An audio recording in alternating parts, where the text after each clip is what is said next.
Olá, sejam bem-vindas, sejam bem-vindos. Eu sou o professor Darby Masson Suficier da disciplina de Fundamentos de Didática. Hoje, dando continuidade ao módulo 2, a organização do trabalho docente, nós veremos a unidade 2, o ensino e o aprendizado, a didática em ação, né? E aqui, claro, nós temos sempre o nosso objetivo, e o objetivo dessa aula é compreender a didática na atuação docente, né? Ou seja, na prática do professor.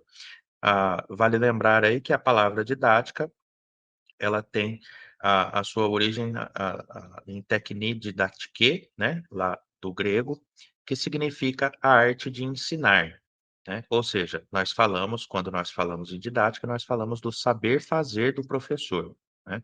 Então esse saber fazer do professor vai ser motivo da nossa aula, vai ser o tema da nossa aula de hoje, né. E aí eu começo com algo que nós já começamos a ver na última aula, que é a questão da intencionalidade, né, a intencionalidade do trabalho docente. E aí, para darmos início, eu vou fazer uma citação de Bello e Urbanetes, né, que elas apontam o seguinte: "É na relação ensino e aprendizagem, e mais especificamente no sucesso desta última, que toda didática ganha sentido", ou seja, ganha sentido a partir do momento em que o aluno ele aprende, né. Então, o ato educativo tem como característica a intencionalidade, ou seja, é uma ação proposital que visa a um fim, o qual, por sua vez, depende das concepções dos atores presentes no ato educativo. Então, é imprescindível que nós tenhamos em mente, enquanto professores, que a nossa intenção, ela é uma intenção específica e que tem objetivos claros. Por exemplo, olha, ao dar essa aula para vocês, eu espero que vocês compreendam a didática, na sala de aula. Eu espero que vocês possam compreender, né, o entendimento do que seja essa intencionalidade do professor. Tudo isso entra no âmbito da intencionalidade. E aí nós veremos então que a relação pedagógica, né, ela traz consigo, no interior da sala de aula, né, a didática em ação. E aí o Cordeiro ele vai analisar a relação pedagógica como uma relação social composta por um conjunto de interações humanas. No caso da sala de aula, são relações sociais artificiais, no sentido de que elas são criadas com um objetivo claro, né, que é o processo de ensino e aprendizagem, e essa intencionalidade, ao se criar uma sala de aula, ao se juntar aquelas crianças, colocar o professor em sala de aula com uma formação específica, tudo isso é dotado de intencionalidade, né. E aí nós não podemos resumir tais relações em procedimentos técnicos. Como nós vimos na última aula, nós temos sempre, os aspectos socioemocionais presentes também na relação professor e aluno, né. E esses aspectos socioemocionais também vão ter uma importância bem significativa na forma em que os alunos, consigam assimilar o conhecimento. A relação pedagógica, então, ela pode ser compreendida em 3 dimensões. Nós veremos a partir de agora a dimensão linguística, a dimensão pessoal e a dimensão cognitiva. Então, a primeira questão é que nós tenhamos a dimensão linguística como ponto de partida, né, que é como o diálogo ocorre na sala de aula. Então, em grande parte, né, o que nós temos é que a aula é realizada por meio de diálogo, né. Então você tem o discurso do professor, você tem o diálogo, por exemplo, no momento de se responder às questões dos alunos, e tudo isso é mediado por uma determinada linguagem. Então, essa linguagem, ela deve estar adequada ao nível de ensino, né, a visando, claro, que os alunos compreendam aquilo que está sendo dito pelo professor, né. Não adianta ao término de uma aula, o professor pensar que deu uma ótima aula, quando ninguém compreendeu aquilo que ele estava falando, né. Então, por isso aí o Cordeiro ele vai, sintetizar algumas dessas questões. Diz lá o Cordeiro: "Pode-se descrever o professor como aquele que exerce na relação pedagógica diversas práticas de atos comunicativos específicos da sua profissão. Quais são essas práticas dos atos comunicativos, né? Olha, o professor ele preleciona, né? Ele explica, ele ah, faz perguntas, ele encoraja os alunos a falar, né? No exercício dessa comunicação, segue lá o Cordeiro. A linguagem do professor é muitas vezes usada para reforçar o seu papel social e a sua autoridade na sala de aula. Então, é por meio da linguagem, né, por meio do vocabulário utilizado e por meio do tom de voz utilizado, por meio da forma com que o professor recebe as dúvidas dos alunos e responde a essas dúvidas, que ele vai, né, exercer ali a sua autoridade. E aí a autoridade, como nós já vimos, no momento anterior da nossa disciplina, autoridade não significa autoritarismo, né. Então autoridade, no caso, é que os alunos tenham uma certa respeitabilidade e compreendam o papel do professor. A relação, então, entre professor e aluno, ela deve ser uma relação dialógica. O que que é uma relação dialógica? Olha, a relação dialógica é justamente a possibilidade que tanto o professor e aluno têm de troca por meio, da comunicação que se dá em sala de aula. Então, é esperado, por exemplo, que tenha espaços para o aluno falar, né? Seja na dúvida, seja no diálogo, seja para apontar as suas angústias, aquilo que permeia ali o seu trabalho, né? Então, o seu aprendizado. Então, tudo isso é significativo, né, na relação professor e aluno. E claro, para que isso ocorra bem, nós temos aí o vocabulário do professor. O professor, quando ele atua, por exemplo, com diferentes turmas de diferentes idades, né, e em diferentes contextos sociais também, é necessário que ele faça uma modulação do seu vocabulário. Como essa modulação do vocabulário ela se dá? Geralmente ela se dá de maneira não plenamente consciente, né? Aquilo que o Pierre Bourdieu chama de não consciência da prática, né. Então eu faço, mas eu não sei como eu faço. Nesse sentido, nós pensamos em práticas não conscientes. Quando nós trazemos isso para a intencionalidade do professor, ou seja, uma prática consciente, eu vou ter, por exemplo, a possibilidade de modulação do vocabulário, que é quando eu posso pensar: "Olha, tais palavras, nesse contexto, com esses alunos, talvez, sejam, sejam difíceis de serem compreendidas por esse grupo. Então eu vou simplificar o meu discurso", né. Essa simplificação de discurso ou, no caso, você trazer um discurso mais elaborado, visando um outro grupo, né, por exemplo, uma turma mais adiante, você vai falar diferente, claro, com uma turma, por exemplo, do terceiro ano do ensino fundamental com uma turma do quinto ano do ensino fundamental, porque tem uma diferença etária e é claro que nós vamos pressupor sempre que essa diferença também ela está no nível da compreensão desses alunos, né. E aí, claro, a linguagem também compõe o estilo da relação pedagógica.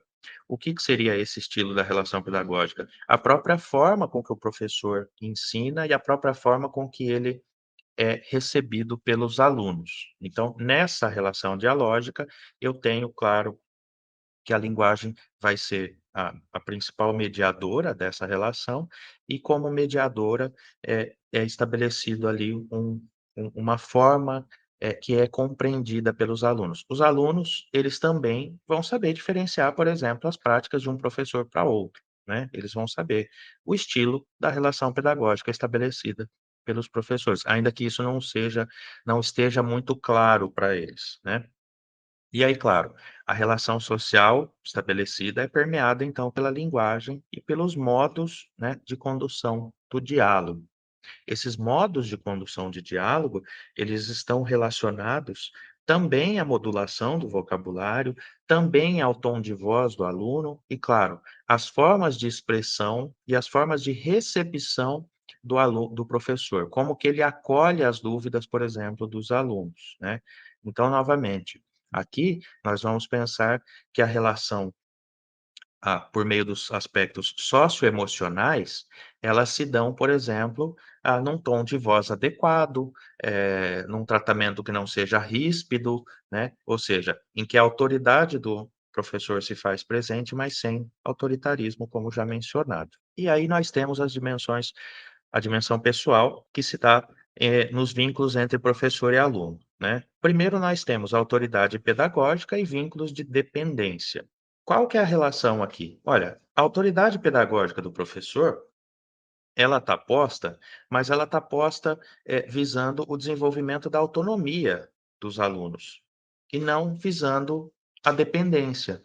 Então, nesse caso, é esperado que quando o professor exerce a sua autoridade pedagógica por meio da transmissão de conhecimentos e por meio do vínculo que é estabelecido nessa relação dialógica, que o aluno ele não fique dependente do professor a todo momento, mas que ele consiga, por exemplo, uma forma de dependência seria o aluno que não faz perguntas, seria o aluno que ele espera do professor, que o professor, descubra, né, descubra num sentido bem subjetivo mesmo, que ele está tendo dificuldade em um determinado conteúdo, né. E isso não é, é claro, aquilo que nós vamos pensar como algo ideal, já que é esperado que, nesse processo de ensino e aprendizagem, o aluno desenvolva autonomia, né. Autonomia, por exemplo, para levantar a mão e fazer uma pergunta, né. E aí o Cordeiro, eu coloquei uma citação extensa aqui para vocês, mas o Cordeiro vai sintetizar aqui algumas dessas questões. Diz lá o autor: as diferentes modalidades de conhecimento com que se lida na escola exigem diferentes posturas pedagógicas dos professores e implicam diferentes formas de relação pedagógica. Em várias delas, a participação dos alunos pode se revelar mais ou menos decisiva, mais ou menos influente sobre os resultados da aprendizagem. Desse modo, não há por que postular a adoção de um modelo pedagógico único que implicaria a padronização das relações pessoais na escola, na sala de aula, no ensino e aprendizagem. E aí fecha aspas. Qual que são os aspectos aqui que nós tenhamos que ter em mente e com clareza, né? Primeiro, a postura pedagógica do professor, ela está relacionado com o seu estilo de ensino, né, o estilo da sua prática, pedagógica. Isso é formado, claro, no seu período de formação, mas também lá no seu período enquanto aluno, já que ele, por exemplo, ele observou os professores que ele teve ao longo de todo um percurso de escolarização. E depois ele vai desenvolver isso nos estágios, por meio depois que ele já adquiriu um conjunto de conhecimentos no curso superior, né, até que ele possa, ir para a sala de aula, seja enquanto estagiário, seja enquanto profissional, né. E aí a participação dos alunos, né, ela é importante no sentido de que o aluno que participa e o aluno que não participa, ele também, dá para o professor uma espécie de diagnóstico sobre a sua assimilação do conhecimento, né. Então, por exemplo, alunos que não fazem perguntas não necessariamente estão aprendendo, né. E alunos que geralmente colocam mais as suas dúvidas, demonstram mais interesse, estão mais talvez mais atentos à aula, mas eu também devo ter uma atenção, porque a externalização da dúvida ali não necessariamente significa assimilação de conhecimento. Então, todas essas questões compõem aí aquilo que é esperado, né, que aqui o Cordeiro vai apontar como uma certa postura, né, uma forma de você, se relacionar com os alunos. E claro, a padronização ela não é útil nesse caso, porque os alunos são diferentes, as turmas são diferentes, né, os conteúdos são diferentes, e tudo isso são variáveis que vão ter, um peso nessa relação com os alunos, né. E aí, claro, com a própria assimilação do conhecimento, né. E aí nós temos também a dimensão cognitiva, né, que é a própria forma com que eu me relaciono com o conhecimento e com o saber, né. E aí cognição, uma definição para vocês, como ato ou efeito de conhecer e processo de aquisição do conhecimento. Nesse sentido, né, como ato ou efeito de conhecer, nós temos uma relação triádica, que é o professor, os alunos e o conhecimento. A relação ela não se dá apenas professor e alunos, já que há uma intencionalidade. Qual que é a intencionalidade? A transmissão do conhecimento. Então, é uma relação que ela é dialógica, como nós já vimos, que é tem a intermediação da linguagem, mas que é permeada por uma intencionalidade. né.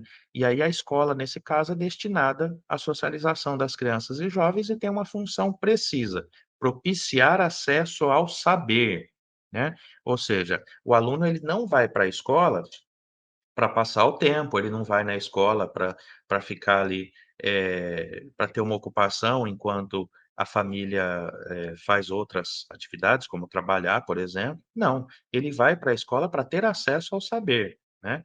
E aí, essa busca pelo conhecimento vai estar relacionado diretamente, claro, a essa relação triádica, né. Então, a relação do aluno com o conhecimento, visa aí o entendimento de que o mundo ele é inteligível. O que que é essa inteligibilidade? Olha, o mundo é passível de ser compreendido, né. Então tudo aquilo que está à minha volta, eu posso sim conhecer, eu posso sim aprender. Então, a partir desse entendimento, dessa possibilidade de um mundo inteligível, eu tenho, em mim que essa, né, que esse conhecimento ele me é necessário, eu tenho em mim que essa aula me é necessária. Então, a partir dessa, relação triádica, professor, alunos e conhecimentos, nós temos essa dimensão cognitiva de um mundo inteligível. E aí, nós temos algumas, questões dessa, dimensão cognitiva que vão nos ser muito úteis, né. Nós veremos, por exemplo, nós temos, por exemplo, no Cordeiro, né, que vai dizer o seguinte: trata-se de perceber que os alunos têm um papel ativo na relação pedagógica e que esta, portanto, não pode ser inteiramente controlada pelos professores durante a sua trajetória escolar e com base na instituição de diversas relações com o saber escolar. O aluno se constitui como sujeito e se torna capaz de atribuir sentidos àquilo que faz na escola, ou seja, o aluno, ele vê sentido sim na escola. Ele vê sentido, mas é necessário que esse sentido se dê na forma de motivação, ou seja, que seja propiciado a possibilidade de engajamento, né. Então, nós temos, por exemplo, o aluno que ele vai para a escola, eh pensando que aquele ali é um ambiente para passar o tempo, ou para ver os amigos. Isso tudo também faz parte da vida escolar, né. Nós mesmos vivenciamos isso também, né, enquanto alunos. Agora é necessário que o estudante ele tenha clareza em perceber que há ali uma intencionalidade, né. E aí é claro que ele vai vislumbrar, por exemplo, a possibilidade que se ele adquirir aquele conhecimento, ele vai ter a possibilidade de adquirir outros conhecimentos, né. E aí é claro que isso é necessário que o aluno seja um aluno ativo. O que que é ser um aluno ativo e não um aluno passivo? O aluno ativo é aquele, por exemplo, que vai buscar, fazer as perguntas para os professores, que ele vai buscar, o material didático, que ele vai fazer, por exemplo, fazer uma pesquisa na internet sobre um determinado assunto, que ele vai assistir um vídeo na internet sobre um determinado tema, né. Tudo isso é uma forma, em que o aluno ele é um aluno ativo, né, nessa relação pedagógica, né. Dentro de sala de aula, nós vamos pensar principalmente na dúvida, no questionamento, na pergunta, né, e isso, claro, não vai ser totalmente controlado pelo professor, já que o aluno ele tem dúvidas que vão, muitas vezes vão além do tema que está sendo trabalhado, já que o aluno está sempre fazendo associações de diferentes coisas, né. E claro, durante essa trajetória então, né, nós temos aí, diversas relações com o saber escolar, né. E aí o aluno se constitui como sujeito e se torna capaz de atribuir sentido. Atribuir sentido é primordial para a aquisição do conhecimento, né. Eh, o Muitas pessoas já passaram pela experiência, por exemplo, de estar lendo um determinado texto e, no decorrer da leitura, não ver sentido nesse texto. Olha, quando isso ocorre, é claro que eu vou perder o interesse pela leitura, né. Então eu posso pensar: "Olha, eu vou ler outra coisa que me interesse, e vou deixar isso daqui para lá", né. Esse é um exemplo em que nós temos, em que o interesse, a motivação e o engajamento são imprescindíveis para a aquisição do conhecimento, já que se eu me desinteressar pelo texto que eu estou lendo, é provável que eu abandone a leitura, né. E aí nós temos também as diferenças sociais e as diferenças escolares em sala de aula. E aí o papel da didática é imprescindível. Vejam o seguinte, as diferenças sociais, elas tendem, né, e aí tendem é importante, é uma tendência, elas tendem a se transformar em diferenças escolares. Em que sentido? Por exemplo, alunos que tenham famílias com baixa escola que são provenientes de famílias com baixa escolarização e que não têm uma relação, mais, duradoura com a escola e com os valores escolares, e alunos que tenham, dificuldades econômicas muito significativas, tendem também a ter problemas, e dificuldades escolares, né, já que nós temos uma vida única, né. Então, é claro que quando eu vou para a escola, eu não deixo as minhas angústias em casa. Estou falando no sentido de um aluno. Profissionalmente, o professor vai fazer a diferença, por exemplo, dos seus problemas pessoais, daqueles problemas relacionados à sua profissão. No caso do aluno, isso já é algo que é bem mais difícil de ocorrer, né.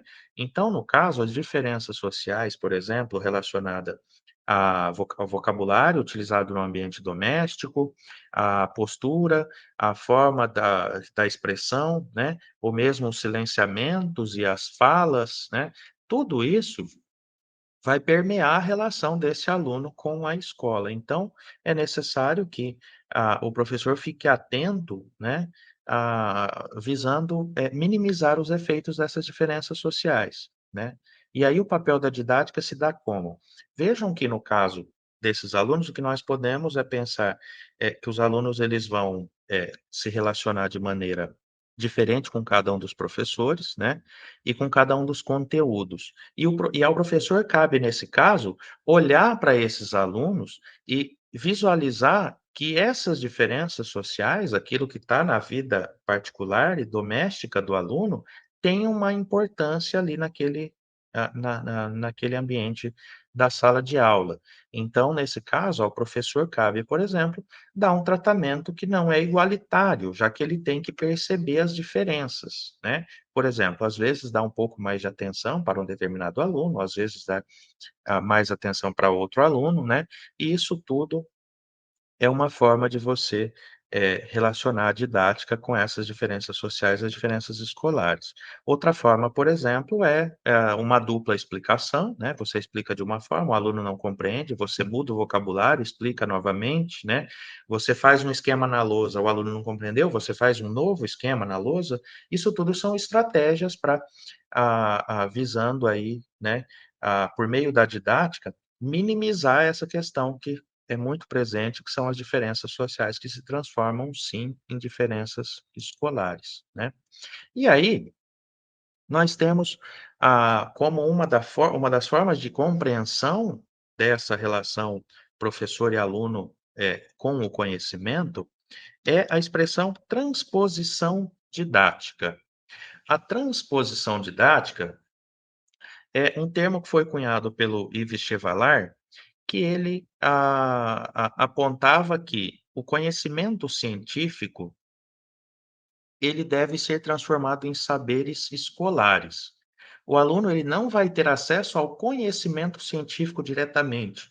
Isso ocorre por quê? Vejam que, o vocabulário utilizado no conhecimento científico é um vocabulário técnico, específico de uma determinada área do conhecimento, no qual nós pressupomos que seja necessário um conjunto de outros conhecimentos para tornar aquilo inteligível, né. Vocês, por exemplo, agora, né, no ensino superior, quando você pega um artigo, por exemplo, científico, vocês visualizam que ali tem uma forma de exposição das informações, um vocabulário específico da área da qual vocês estão estudando, que é muito diferente, por exemplo, de um texto jornalístico, né, ou seja, de um texto que visa atingir a todos os públicos. Ali não, aquele texto ele tem uma intencionalidade de atingir pessoas que também, pesquisam ou trabalham com aquele determinado tema, né, e aí você tem uma leitura que também é direcionada. A autoria já é específica da área e é direcionada para um determinado conjunto de leitores, ou seja, não é feito para o grande público, diferente de um jornal, né. Quando nós vemos, por exemplo, tanto o jornal escrito quanto o jornal televisionado, ali você tem um vocabulário que visa atingir o maior número de pessoas possível. Um artigo científico não tem essa intenção. E aí dentro da sala de aula, como nós podemos, visualizar isso? Olha, nós também não vamos transformar o conhecimento científico em saber de senso comum, né, já que aí eu perderia o próprio entendimento do que é o conhecimento científico. Mas nós faremos a transposição didática do conhecimento científico para os saberes escolares, ou seja, os saberes escolares é justamente o conhecimento científico trabalhado pelo professor e disponibilizado ao aluno de maneira acessível. Como que ele é acessível? Olha, ele é acessível até por meio das palavras utilizadas pelo professor, pelos exemplos, pelo material didático, pela forma de explicação. Tudo isso torna o conhecimento científico acessível, mas não enquanto conhecimento científico diretamente, mas enquanto saberes escolares, né. Então, nesse movimento, Mello e Urbanetes apontam que, e aí eu abro aspas para as autoras, o que acontece na escola, afirma Valdemarim, é algo diferente do que ocorre no âmbito da ciência. Na atividade escolar, envolvem-se professores, seus métodos e conhecimentos, alunos e a própria instituição escolar, além do próprio conhecimento a ser transmitido. Esse conjunto acaba por desenvolver um saber específico da escola, um novo tipo de saber, que alguns autores denominam transposição didática. Um exemplo que nós podemos ter para nós visualizarmos isso, um professor, por exemplo, ele vai ensinar rudimentos da física, por exemplo, ensinando a refração de um espelho, é claro que ele vai ensinar, não apenas lá como fórmulas complexas que calculam a forma de refração da luz pelo espelho, mas ele também vai, transpor isso de uma forma que seja compreensível. Isso, por exemplo, se dá por meio de um desenho na lousa, né, por meio do desenho do espelho, desenho das setas que indicam o movimento da luz, né, e como que se dá a refração, e aí, claro, na qual ele vai transmitir não só, formas de você calcular essa refração, mas também, com formas específicas de você, explicar isso de uma maneira que seja compreensível. Então, nesse caso, eu tenho ali o conhecimento científico já transposto para saberes escolares. Isso é imprescindível para que nós tenhamos em mente que, o trabalho do professor nesse caso, é sim transformar o conhecimento científico acessível aos alunos.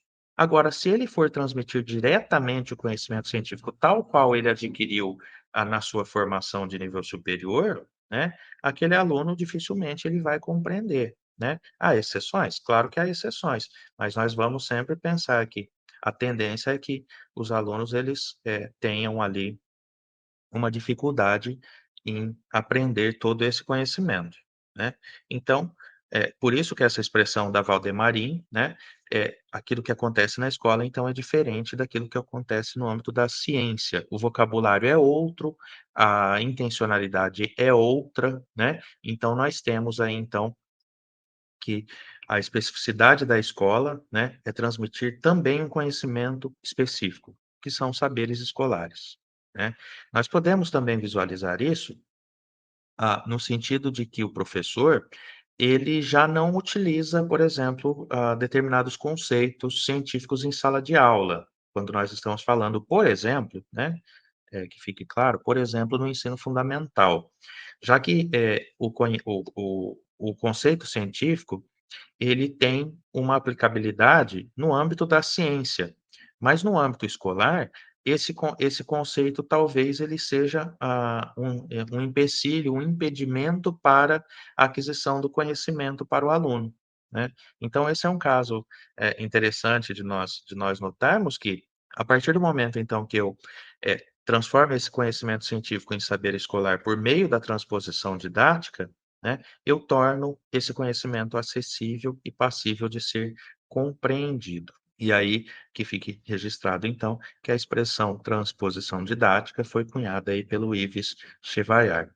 Bom, nós chegamos então ao término da nossa aula de hoje, né, as referências utilizadas foram, o livro do Jaime Cordeiro, Didática, né, e também o texto, do Alessandro Mello e da Sandra Urbanetes, Fundamentos de Didática. Eu desejo a todos bons estudos e até a próxima aula.